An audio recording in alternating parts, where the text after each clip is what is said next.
To the outside world, the Watts family represented an American ideal, a portrait of success and happiness, carefully curated for all to see. In Frederick, Colorado, Chris and Shanann were building a life together, raising two young daughters, 4-year-old Bella, 3-year-old Celeste. Shanann, vibrant, active on social media, frequently shared glimpses into their world. Her posts showed smiling children, family vacations, declarations of love for her husband. She was expecting their third child, a son, Nico. From every angle, their life looked like a storybook romance, full of promise and the joyful chaos of a growing family. Friends saw a deeply connected unit.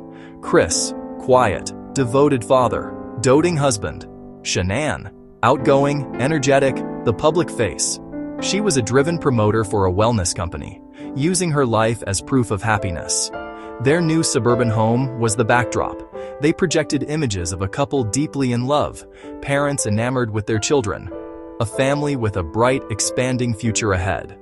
The public facade drew in friends, family, and strangers on the internet.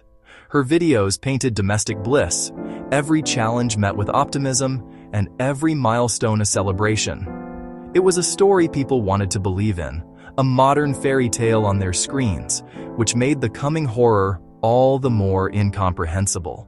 Behind those digital walls, a different reality was forming, invisible to nearly everyone. Financial pressures, plus underlying marital strain, created fractures in the foundation.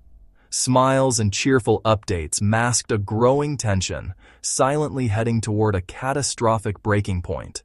No one could have predicted that the very hands that held the children for portraits would soon be responsible for their final, tragic moments. The contrast, the life shown to the world versus the darkness beneath, would become the most shocking part of the story. Later that morning, when Shanann missed a scheduled doctor's appointment and failed to respond to calls and texts, unease rippled through her circle. Nicole went to the Watts home and ultimately contacted the police. Officers found Shanann's car in the garage and her personal belongings, including her cell phone and purse, inside the house, yet there was no sign of Shanann or her two little girls. The home was eerily quiet. The girls' favorite blankets were gone, but there were no obvious signs of a struggle or forced entry. Alarm spread quickly as the welfare check escalated into a full-scale missing persons investigation with CBI and the FBI assisting. An endangered missing alert was issued for Shanann, Bella, and Celeste. Their smiling faces appeared on screens nationwide. A community held its breath, hoping for a safe return.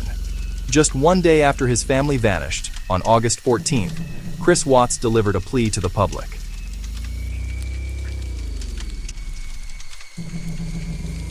I'm just hoping that she's somewhere safe right now with the kids. I just want them back. I just want them to come back. Bella, Celeste, if you're out there, just come back. Daddy's here. For many, his performance was unsettling. Some saw a heartbroken father. Others noticed a strange lack of panic or grief. Analysts pointed to his placid demeanor and use of the past tense when referring to his family. He mentioned an emotional conversation with Shanann that morning, a detail that raised suspicion. Investigators grew increasingly skeptical and dissected his timeline. Home security footage showed Chris backing his work truck up to the garage in the pre-dawn hours, a time when he claimed his wife and children were asleep inside, a contradiction suggesting omitted activity. The investigation quietly zeroed in on the man presenting himself as a victim.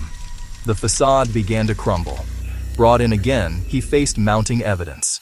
A crucial turning point came with a polygraph, which he failed spectacularly. With his father present, the first version of his horrific confession began to spill out. He concocted a monstrous lie, shifting blame to Shanann. Guided by his directions, law enforcement descended on a desolate oil site and confirmed their worst fears. Hope for a safe return was extinguished. A nation confronted an act of evil beyond comprehension. On August 15th, Chris Watts was arrested. The charges were filed. On November 6, 2018, he pleaded guilty to all 9 counts, including multiple counts of first-degree murder. He was sentenced to 5 life sentences without the possibility of parole. The community responded with an outpouring of grief, a vast makeshift memorial for Shanann, Bella, and Celeste. Vigils honored Shanann's vibrant spirit, Bella's sweet nature, and Celeste's bubbly personality. It was a horrifying reminder. Curated perfection can mask deep and dangerous dysfunction. The case sparked conversations about warning signs, modern pressures, and the darkness that can hide behind a normal facade. In the end, it is a profound human tragedy, the story of a mother full of life and two innocent girls, remembered for their joy.